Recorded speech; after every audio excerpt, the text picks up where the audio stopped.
India के इस फैसले ने बहुत लोगों को चौंका दिया, क्योंकि ये रीजनल ट्रेड एग्रीमेंट्स को लेकर उसके पुराने तरीके से अलग था। ये फैसला बहुत से इकोनॉमिक और जियोपॉलिटिकल कारणों से आया, जिसमें घरेलू चिंताएं सबसे ज्यादा थी। इंडिया ने यह फैसला इसलिए लिया क्योंकि उसे अपनी इंडस्ट्री पर होने वाले असर की चिंता थी। गवर्नमेंट को डर था कि इस एग्रीमेंट से, जैसे ये अभी है, बहुत सारा सस्ता सामान बाहर से आने लगेगा, खासकर चाइना से। इतना सारा सामान आने से इंडियन बिजनेस को नुकसान हो सकता है और नौकरियां जा सकती हैं, और ये रिस्क गवर्नमेंट नहीं लेना चाहती थी। आरसीईपी के मुद्दे ने दिखाया कि इंडिया को ग्लोबल दुनिया में आगे बढ़ने और अपने हितों को बचाने के बीच संतुलन बनाना कितना मुश्किल है। ये एग्रीमेंट मार्केट एक्सेस और रीजनल इंटीग्रेशन के मामले में फायदा दे सकता था, लेकिन इसमें कुछ बड़ी चुनौतियां भी थीं जिनका समाधान इंडिया को नहीं दिख रहा था। आरसीईपी से अलग रहने का इंडिया का फैसला उसके आर्थिक हितों की चिंता से आया था। गवर्नमेंट का कहना था कि ये एग्रीमेंट जैसा अभी है, इंडिया की खास चिंताओं का समाधान नहीं करता, खासकर उन सेक्टर्स में जो कमजोर हैं। सबसे बड़ी चिंता इंडिया के खेती वाले सेक्टर पर असर को लेकर थी। आरसीईपी के एग्रीकल्चर वाले नियम इंडियन किसानों के लिए नुकसानदेह हो सकते थे, क्योंकि उन्हें उन देशों से कड़ी टक्कर मिल सकती थी जहां खेती के तरीके बेहतर हैं और लागत कम है।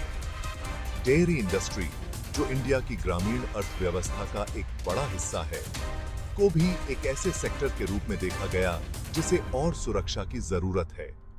मैन्युफैक्चरिंग सेक्टर, जो इंडियन इकोनॉमी का एक और खंबा है, वो भी एक मुद्दा था। सस्ते बने बनाए सामान, खासकर चीन से, के आने की आशंका जताई जा रही थी। इससे डर था कि इससे देश में बनने वाले सामान का ग्रोथ रुक सकता है और ग्लोबल मैन्युफैक्चरिंग हब बनने के इंडिया के सपने को झटका लग सकता है। आरसीईपी को लेकर इंडिया की चिंता तब और बढ़ गई जब उसके कृषि क्षेत्र पर संभावित प्रभाव की बात आई। इंडिया में खेतीबाड़ी का परिदृश्य अनोखा है, जहां बहुत बड़ी संख्या में छोटे किसान हैं, जो कीमतों में उतार चढ़ाव और बाजार की अस्थिरता से बहुत ज्यादा प्रभावित होते हैं। टैरिफ में कमी पर जोर देने वाले आरसीईपी एग्रीमेंट से ऑस्ट्रेलिया और न्यूजीलैंड जैसे देशों से कृषि आयात में संभावित उछाल की चिंता पैदा हुई। बड़े पैमाने पर मशीनीकृत खेती के तरीकों के लिए जाने जाने वाले ये देश संभावित रूप से भारतीय किसानों को पीछे छोड़ सकते हैं, जिससे घरेलू उत्पादन और ग्रामीण आय में गिरावट आ सकती है। इसी तरह डेयरी उद्योग, जो लाखों भारतीय किसानों की आजीविका का एक महत्वपूर्ण स्रोत है, को भी आरसीईपी ढांचे के तहत संवेदनशील माना जाता था। डेयरी पर समझौते के प्रावधानों को भारतीय डेयरी किसानों के हितों की रक्षा के लिए अपर्याप्त माना गया, जो पहले से ही कम उत्पादकता और तकनीक तक सीमित पहुंच जैसी कई चुनौतियों का सामना कर रहे हैं। इंडिया के फैसले के पीछे एक और अहम वजह कई आरसीईपी सदस्य देशों, खासकर चीन के साथ उसका बड़ा व्यापार घाटा था। चीन के साथ इंडिया का व्यापार घाटा लंबे समय से एक चिंता का विषय रहा है, और ऐसी आशंकाएं थीं कि आरसीईपी इस असंतुलन को और बढ़ा सकता है। समझौते के आलोचकों ने तर्क दिया कि इससे चीन से आयात में उछाल आ सकता है, जिससे व्यापार घाटा और बढ़ सकता है और घरेलू उद्योगों पर असर पड़ सकता है। उनका तर्क था कि गैर सदस्य देशों से माल की रूटिंग को रोकने के लिए डिजाइन किए गए मूल के मौजूदा नियम संभावित चोरी के बारे में इंडिया की चिंताओं को दूर करने के लिए पर्याप्त मजबूत नहीं थे। मौजूदा व्यापार घाटे के साथ आयात बढ़ने की संभावना ने इंडिया के विदेशी मुद्रा भंडार और भुगतान के समग्र संतुलन पर संभावित दबाव के बारे में अलार्म बजा दिया। भाग 5, निष्पक्ष व्यापार शर्तों की तलाश। विशिष्ट क्षेत्रों और व्यापार घाटे के बारे में तत्काल चिंताओं के अलावा आरसीईपी से बाहर निकलने के इंडिया के फैसले ने निष्पक्ष और अधिक न्याय संगत व्यापार शर्तों के लिए एक व्यापक इच्छा को भी दर्शाया। इंडिया ने लंबे समय से यह माना है कि व्यापार समझौते संतुलित होने चाहिए और विकासशील देशों की चिंताओं का समाधान करना चाहिए। आरसीईपी के मामले में इंडिया ने तर्क किया कि समझौता उसकी विकासात्मक आवश्यकताओं और प्राथमिकताओं को पर्याप्त रूप से नहीं दर्शाता है। ऐसी चिंताएं थीं कि समझौता अपने मौजूदा स्वरूप में ब्लॉक के भीतर अधिक विकसित अर्थव्यवस्थाओं के हितों का पक्षधर है, संभावित रूप से इंडिया को नुकसान में छोड़ रहा है। इंडिया ने समझौते के भीतर अधिक लचीलेपन के लिए जोर दिया, खासकर टैरिफ में कमी और मूल के नियमों जैसे क्षेत्रों में। हालांकि इन मांगों को अंतिम पाठ में पूरी तरह से समायोजित नहीं किया गया, जिसके कारण इंडिया ने बातचीत से हटने का फैसला किया। भाग 6, घरेलू उद्योगों की सुरक्षा, एक दौधारी तलवार। हालांकि आरसीईपी से बाहर निकलने से इंडिया को अपने घरेलू उद्योगों को तत्काल प्रतिस्पर्धा से बचाने की अनुमति मिली, लेकिन इसने इन क्षेत्रों के लिए दीर्घकालिक निहितार्थों के बारे में भी सवाल उठाए। समझौते से बाहर रहने का चुनाव करके इंडिया ने एक बड़े मुक्त व्यापार क्षेत्र का हिस्सा होने के संभावित लाभों को गंवाने का जोखिम उठाया। एक संभावित नुकसान क्षेत्रीय आपूर्ति श्रृंखलाओं में भारतीय व्यवसायों को और अधिक गहराई से एकीकृत करने के अवसर को गंवाना था। आरसीईपी की टैरिफ में कमी और मूल के सरलीकृत नियमों ने भारतीय कंपनियों के लिए ब्लॉक के भीतर से कच्चे माल और इंटरमीडिएट सामान तक पहुंच बनाना आसान बना दिया होगा, संभावित रूप से उनकी प्रतिस्पर्धा को बढ़ाया होगा। इसके अलावा आरसीईपी से बाहर रहने से इंडिया में विदेशी निवेश पर भी असर पड़ सकता है। एशिया में परिचालन स्थापित करने की चाहत रखने वाले बहुराष्ट्रीय निगम टैरिफ मुक्त व्यापार और सुव्यवस्थित सीमा शुल्क प्रक्रियाओं के लाभों को देखते हुए आरसीईपी ब्लॉक के भीतर देशों को चुनने के लिए इच्छुक हो सकते हैं।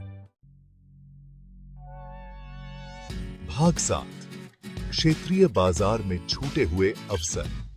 आरसीईपी में शामिल नहीं होने के इंडिया के फैसले के उसकी क्षेत्रीय व्यापार महत्वाकांक्षाओं के लिए भी महत्वपूर्ण निहितार्थ थे। एक बड़े और विविध बाजार के साथ तेजी से बढ़ती अर्थव्यवस्था के रूप में इंडिया अपने पड़ोसियों के साथ अपने आर्थिक संबंधों को मजबूत करने और वैश्विक व्यापार प्रणाली में अधिक प्रमुख भूमिका निभाने की कोशिश कर रहा है। आरसीईपी ने इंडिया के लिए दक्षिण पूर्व एशियाई देशों, जो रणनीतिक महत्व का क्षेत्र है, के साथ अपने व्यापार संबंधों को बढ़ाने का अवसर प्रस्तुत किया। समझौता आसियान के साथ अधिक से अधिक आर्थिक एकीकरण की सुविधा प्रदान कर सकता था, जो इंडिया की एक्ट ईस्ट पॉलिसी का एक प्रमुख स्तंभ है।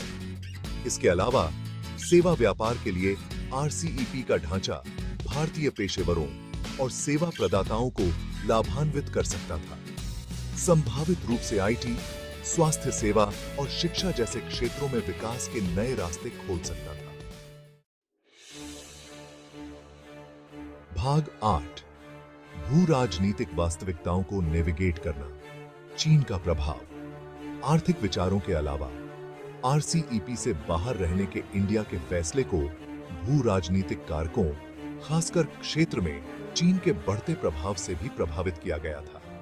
आरसीईपी को कुछ लोगों ने चीन के नेतृत्व वाली पहल के रूप में देखा था और इस बात को लेकर चिंताएं थीं कि समझौते से एशिया में चीन का आर्थिक प्रभुत्व और मजबूत हो सकता है। इंडिया चीन की बढ़ती आर्थिक और सैन्य ताकत से सावधान रहा है और ऐसी आशंकाएं थीं कि आरसीईपी का इस्तेमाल चीन अपने भू राजनीतिक हितों को आगे बढ़ाने के लिए कर सकता है। बाहर निकलने के इंडिया के फैसले को चीन के प्रभाव का मुकाबला करने और अपनी रणनीतिक स्वायत्तता बनाए रखने के प्रयास के रूप में देखा जा सकता है। इंडिया के इस कदम ने व्यापार समझौतों के संदर्भ में भू राजनीति को नेविगेट करने की बढ़ती जटिलताओं को भी उजागर किया। जैसे जैसे देश तेजी से व्यापार को विदेश नीति के एक उपकरण के रूप में इस्तेमाल कर रहे हैं, आर्थिक हितों और भू राजनीतिक विचारों के बीच संतुलन बनाना तेजी से चुनौतीपूर्ण होता जाएगा। भाग 9, आगे का रास्ता, द्विपक्षीय संबंधों को मजबूत बनाना। आरसीईपी से बाहर निकलने के बावजूद इंडिया ने क्षेत्रीय व्यापार के महत्व पर जोर देना जारी रखा है और अन्य देशों के साथ द्विपक्षीय और बहुपक्षीय व्यापार समझौतों को सक्रिय रूप से आगे बढ़ा रहा है। इंडिया, अमेरिका, यूरोपीय संघ और जापान जैसे देशों के साथ अपने आर्थिक संबंधों को मजबूत करने पर ध्यान केंद्रित कर रहा है, अपने व्यापार भागीदारों में विविधता लाने और किसी एक बाजार पर अपनी निर्भरता कम करने की मांग कर रहा है। यह दृष्टिकोण इंडिया की अपनी शर्तों पर वैश्विक अर्थव्यवस्था के साथ जुड़ने की इच्छा को दर्शाता है, उन समझौतों को प्राथमिकता देता है जो उसे लगता है कि उसके सर्वोत्तम हित में है। आरसीईपी के साथ इंडिया का अनुभव व्यापार वार्ता के लिए अधिक सूक्ष्म दृष्टिकोण की आवश्यकता को रेखांकित करता है, जो विकासशील देशों की विशिष्ट चिंताओं और प्राथमिकताओं को ध्यान में रखता है। और लातिन भी सिपाम होता कीटा। भाग 10 निष्कर्ष। वैश्विक जुड़ाव के साथ संरक्षणवाद को संतुलित करना। आरसीईपी में शामिल नहीं होने का इंडिया का फैसला उसकी आर्थिक यात्रा में एक महत्वपूर्ण मोड़ का प्रतिनिधित्व करता है, जहां यह कदम इंडिया की अपने घरेलू हितों की रक्षा के प्रति प्रतिबद्धता को उजागर करता है, वहीं यह अधिक से अधिक वैश्विक आर्थिक एकीकरण की आवश्यकता के साथ संरक्षणवाद को संतुलित करने की चुनौतियों को भी रेखांकित करता है। इस फैसले पर मिलीजुली प्रतिक्रिया आई है। कुछ ने घरेलू चिंताओं को प्राथमिकता देने के लिए सरकार की प्रशंसा की है, जबकि अन्य ने संभावित अलगाव और छूटे हुए अवसरों के बारे में चिंता व्यक्त की है। इंडिया के फैसले के दीर्घकालिक परिणाम क्या होंगे, यह तो समय ही बताएगा। हालांकि जो स्पष्ट है वह यह है कि इंडिया को वैश्विक व्यापार के जटिल परिदृश्य को सावधानीपूर्वक नेविगेट करना जारी रखना होगा। ऐसे समझौतों की तलाश करनी होगी जो उसकी आर्थिक संप्रभुता की रक्षा करते हुए विकास को बढ़ावा दें।